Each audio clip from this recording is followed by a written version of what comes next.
The night began like any other, quiet and uneventful, until the phone rang and turned everything upside down.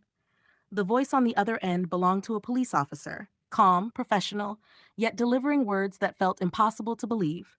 My wife had died in a car accident just an hour ago. My chest tightened, my stomach sank, and my mind raced to make sense of it. I could barely breathe. Panic took over, and I ran to our bedroom, desperate for proof that this nightmare wasn't real. When I opened the bedroom door, I froze. She was there, lying in our bed, just as she had been that morning, her hair fanned across the pillow, her chest rising and falling in a steady rhythm. My hands shook uncontrollably as I shook her gently, calling her name.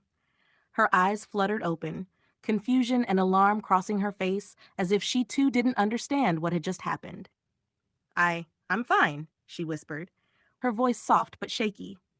I could feel my heart pounding in my ears, relief and fear battling inside me at once. The following hours were a blur. I tried to contact the police, but the lines were busy or officers seemed reluctant to discuss the case. The reports I had seen, the body they claimed was hers, the scene of the accident, all matched her identity perfectly. Her friends and family were in shock, but when I told them she was alive, they hesitated, unsure whether to believe me.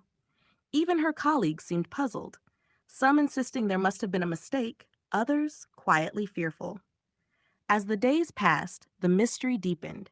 Someone, or something, had assumed her identity so convincingly that even official records were fooled. Her credit cards, her phone, her work files, everything pointed to her death.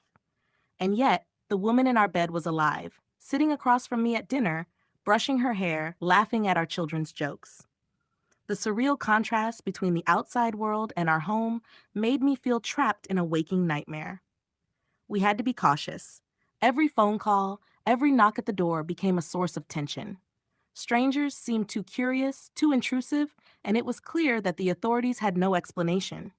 We began documenting everything, her presence, her activities, even simple daily routines, to protect ourselves if the situation escalated. But no amount of proof could change the disbelief outside our home. Nights were the hardest.